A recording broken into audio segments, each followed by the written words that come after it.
Baiklah, saya akan menjelaskan tentang esensi dan urgensi pergaulan internasional bagi bangsa Indonesia. Manusia sebagai makhluk sosial tidak dapat hidup sendiri untuk memenuhi segala macam kebutuhannya. Begitu juga dengan Indonesia. Sebagai sebuah bangsa dan negara, tidak dapat hidup tanpa membangun kerjasama dengan bangsa-bangsa lainnya. Kebutuhan untuk membangun kerjasama dengan bangsa-bangsa tidak lain adalah untuk memenuhi agenda pencapaian tujuan nasional. Jika ditelisik kembali syarat berdirinya negara, adanya pengakuan kemerdekaan dari negara yang berdaulat, yang merupakan salah satu syarat secara de jure yang harus diperoleh oleh sebuah negara. Adanya pengakuan dari negara yang berdaulat ini kemudian menjadi jalan bagi Indonesia untuk membangun hubungan dengan negara-negara lainnya, karena posisinya yang sudah sejajar dengan negara-negara yang merdeka lainnya. Jalinan hubungan internasional bagi suatu negara termasuk Indonesia amatlah penting, terutama jika dilihat dari manfaat yang dapat diperoleh dengan melakukan hubungan tersebut. Dalam konteks ini, hubungan internasional merupakan suatu keharusan sebab akibat adanya kesaling tergantungan dan kompleksitas kehidupan manusia dalam masyarakat internasional, sehingga tidak memungkinkan adanya suatu negara yang menutup diri dari dunia luar.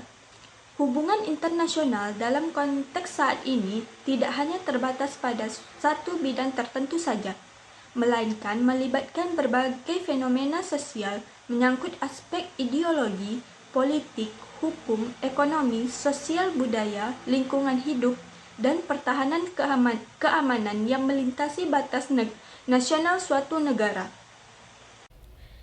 Nah, selanjutnya yaitu materi kedua tentang kebijakan politik luar negeri Indonesia. Nah, jadi setiap negara termasuk Indonesia sudah dipastikan memiliki kebijakan untuk membangun hubungan dengan negara-negara lain atau sering dikenal dengan istilah politik luar negeri. Sesuai dengan pasal 1 ayat 2 Undang-Undang Nomor 37 Tahun 1999 tentang hubungan luar negeri yang menjelaskan bahwa politik luar negeri sebagai kebijakan, sikap, dan langkah pemerintah Republik Indonesia yang diambil dalam melakukan hubungan dengan negara lain, organisasi internasional, dan subjek hukum internasional lainnya dalam rangka menghadapi masalah internasional guna untuk mencapai tujuan nasional. Dalam konteks Indonesia, peran bangsa Indonesia dalam pergaulan internasional termasuk dalam konstitusi negara, yaitu terdapat pada bagian alinea keempat pembukaan Undang-Undang Dasar Negara Republik Indonesia tahun 1945, yang tercermin bahwa salah satu misi Indonesia adalah ikut melaksanakan ketertiban dunia yang berdasarkan kemerdekaan, perdamaian abadi, dan keadilan sosial. Dengan hal ini menjadi dasar konstitusional bagi segenap elemen bangsa untuk terus terlibat dalam usaha-usaha menciptakan ketertiban, tidak hanya dalam lingkup nasional, tetapi juga dalam lingkup global selama tidak bertentangan dengan kepentingan nasional. Indonesia dalam hubungan internasional mengikuti kebijakan politik luar negeri yang disebut dengan politik luar negeri bebas aktif, yang artinya Indonesia tidak memihak pada kekuatan dunia manapun dan selalu bertindak sesuai dengan nilai-nilai bangsa, seperti yang tercermin dalam Pancasila.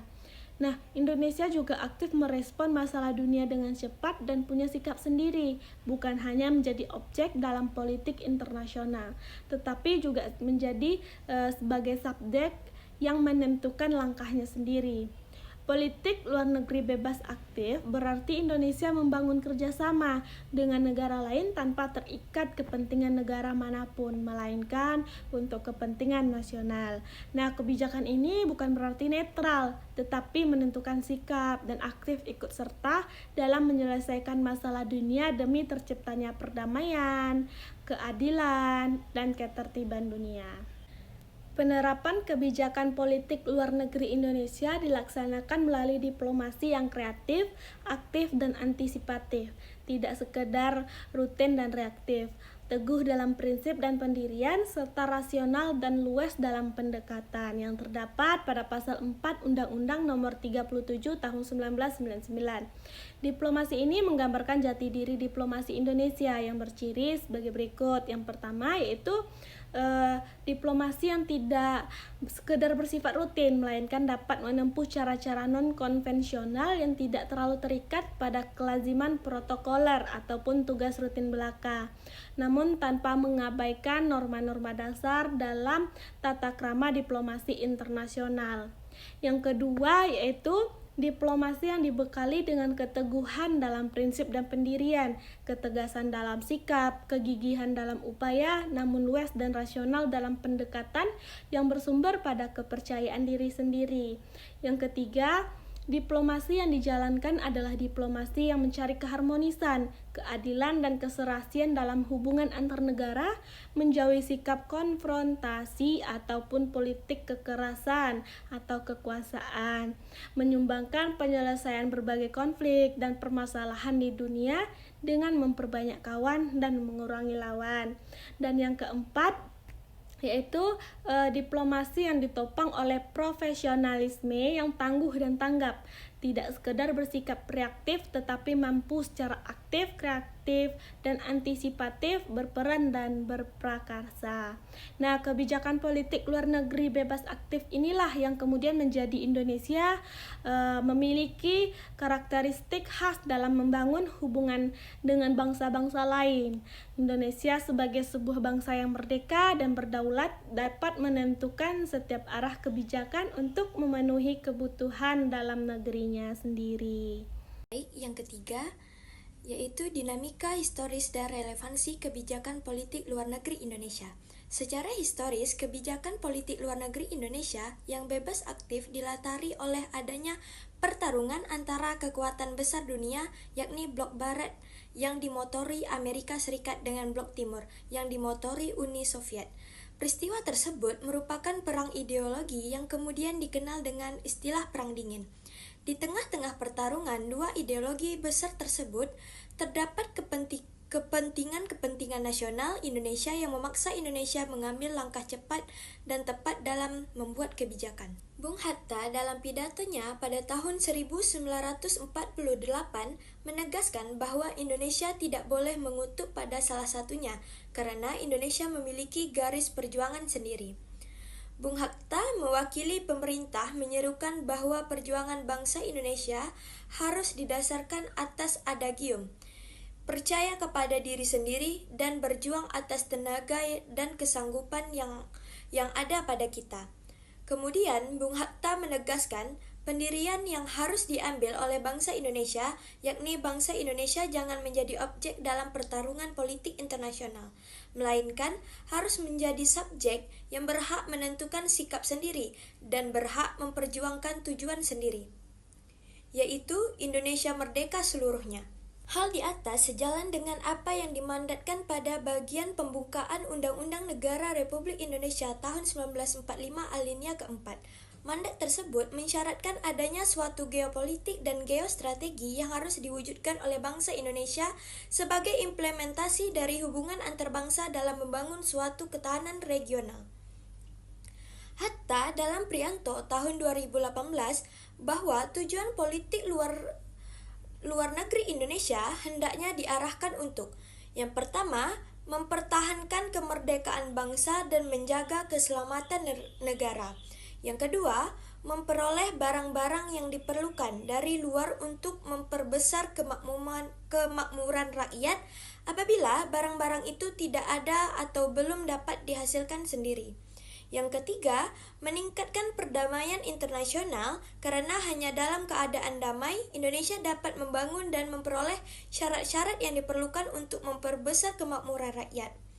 Yang keempat, meningkatkan persaudaraan segala bangsa sebagai pelaksanaan cita-cita yang tersimpul di dalam Pancasila, dasar filsafat negara kita. Dalam konteks kehidupan yang semakin mengglobal, disertai terjadinya situasi pergeseran kutub ekonomi dunia dan inkonsistensi konsepsi dan praktis ideologi yang dianut negara-negara di berbagai dunia, kebijakan politik luar negeri bebas aktif tetap relevan dan menemukan urgensi penerapannya. Nah, materi yang selanjutnya adalah kiprah Indonesia dalam pergaulan internasional. Kiprah Indonesia dalam pergaulan internasional sudah tidak diragukan lagi. Berbagai kegiatan berskala internasional yang melibatkan berbagai negara di belahan dunia itu seringkali diikuti oleh Indonesia. Kehebatan diplomasi Indonesia itu di kancah internasional yang mana dia menjadikan Indonesia memperoleh kepercayaan untuk menduduki posisi strategis di kancah internasional. Salah satu bukti kehebatan Indonesia dalam diplomasi internasional adalah ditetapkannya Indonesia sebagai anggota tidak tetap Dewan Keamanan Perserikatan Bangsa-Bangsa pada bulan Juni 2018 bersama Jerman, Afrika Selatan, Belgia, dan Republik Dominika. Ini bukanlah kali pertama Indonesia menduduki posisi sebagai anggota tidak tetap Dewan Keamanan PBB. Sebelumnya, Indonesia pernah menduduki posisi yang sama pada periode 1973 sampai 1974, periode 1995 sampai 1996 dan periode 2007 sampai 2008. Posisi ini sangat strategis karena sebagai Dewan Keamanan PBB, Indonesia akan menjadi bagian dari proses perumusan kebijakan untuk menjaga perdamaian dan keamanan internasional, yang mana dia sesuai mandat Piagam PBB. Selain itu, posisi tersebut juga dalam rangka mewujudkan salah satu misi kebangsaan Indonesia, yaitu ikut melaksanakan ketertiban dunia yang berdasarkan kemerdekaan, perdamaian abadi, dan keadilan sosial.